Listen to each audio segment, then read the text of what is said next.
টিনটিনের জন্মদিনের দ্বিতীয় পর্ব নিয়ে তোমাদের সামনে চলে এলাম।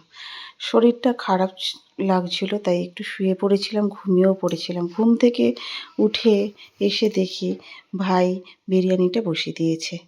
এখানে বিরিয়ানিটা করছে উনুনে।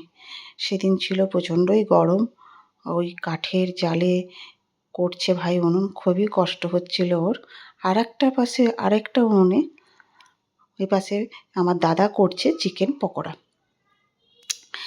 চিকেন পকোড়াটা করছে দাদার পাশে, সব চিকেন পকোড়াগুলো বৌদিরা সব মাখিয়ে রেখেছিল, আর দাদা বসে বসে উনুনে ভেজে নিচ্ছে। গ্যাসের যা প্রবলেম জানো তো, সেই জন্য এরকম উনুনেই হচ্ছে। আমার বৌদিরা চা দিয়েও চলে গেল, চা খাওয়া হয়ে গেছে, হয়ে আমি উপরে গেলাম। উপরে দেখি তখন বেলুন দিয়ে সাজানো চলছে, ঘরটা বেশ সুন্দর লাগছে। তখনও কমপ্লিট হয়নি, সাজানো হচ্ছে। আবার আমি নিচে চলে এলাম। নিচে এসে দেখি ভাই চিকেনটা তুলে দিয়েছে। কতখানি চিকেন দেখো, নাড়তেও কষ্ট হচ্ছে। বলছি না, সেদিনটা প্রচণ্ড গরম ছিল, খুবই সত্যি কষ্ট হয়েছে গো। আর চিকেনটা তো চিকেন বিরিয়ানিটা হয়েছিলও সুন্দর। তার মধ্যে বৌদি আবার কটা চিকেন পকোড়া দিয়ে গেল, বলল দেখ কেমন হয়েছে। আমরা সবাই একটু চিকেন পকোড়া খেয়ে নিলাম। আর চিকেন কষাটা হয়ে যেতে ওখানে বিরিয়ানির জন্য ভাতটাও বসিয়ে দিয়েছে, আবার সে ফিশ ফিঙ্গারটাও ভাজছে দাদা।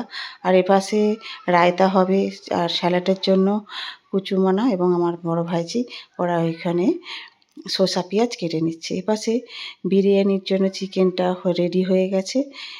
আর এপাশে আর আমার ভাইজি সবাইকে সন্ধেবেলার স্ন্যাক্সের জন্য দেয়া হচ্ছে এখানে চিকেন পকোড়া, পায়েস, মিষ্টি, স্টার্টারে এগুলো দেয়া হচ্ছে। তার এই যে এখানে দেখো চিনি সোনা বসে বসে খাচ্ছে। ওকে আমি জিজ্ঞাসা করছি কী খাচ্ছ, বলছে আমি চিকেন পকোড়া। আমি আবার জিজ্ঞাসা করলাম খেতে ভালো হয়েছে, বলছে হ্যাঁ। আর টিনটিন সোনাকে দেখো, টিনটিন কিন্তু যে গিফট দিচ্ছে তাদের গিফটগুলো খুলে খুলে দেখছে। এইটাই তো বাচ্চাদের মজা, তাই না? আর এখানে দুটো কেক আনা হয়েছে, এই দেখো।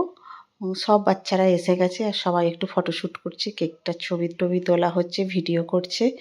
আর বাচ্চাদেরই তো আনন্দ, তাই না? রোজগার রুটিন থেকে বেরিয়ে বাচ্চারা দেখো কত আনন্দ মজা করছে সবাই মিলে। আমাদেরও তাই না, রোজগার রেগুলার রুটিন থেকে বেরোতে পারলে, আমাদের রান্না বান্না সব থেকে একটু বেরিয়ে আমাদেরও খুব ভালো লাগছিল গো। যে বাচ্চাগুলো খুব আনন্দ করছিল। এখানে কেক কাটা হবে, এই যে টিনটিন সোনা ছুরি নিয়ে বসে গেছে, কেক কাটবে। এই যে আমার ভাইজির কোলে টিনটিন সোনা বসে আছে, আবার টুপিটা দেখো ঠিক ধরে আছে। কেক কাটবে কিন্তু এপাশে টুপিটাকে ঠিক ধরে আছে, টুপি যাতে না খুলে যায়। এই যে কেক কাটা হচ্ছে, তোমরা সবাই ওকে আশীর্বাদ করো, বুঝলে? ও যেন ভালো হয়, ভালো মানুষের মতো মানুষ হতে পারে, অনেক বড় হয়, এই আশীর্বাদ করো।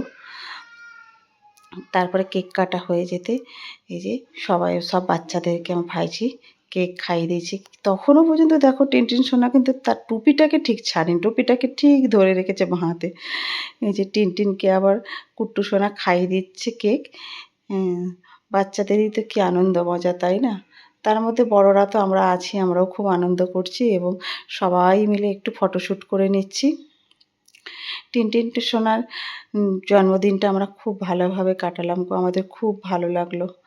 এবং ভিডিওটা তোমাদেরও কেমন লাগলো সেটাও অবশ্যই কমেন্ট করে জানিও। তারপরে সবাই এই যে দেখো, ওই যে কেক খাইয়ে দিচ্ছে আমার ভাইঝি, তারপরে আমরা খাওয়া দাওয়া করতে চলে এলাম।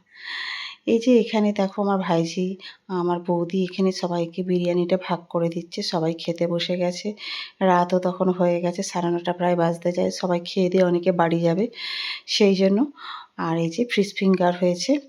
বিরিয়ানিটা খেতে কিন্তু অপূর্ব হয়েছিল, আমার ভাই বিরিয়ানি করে খুব সুন্দর।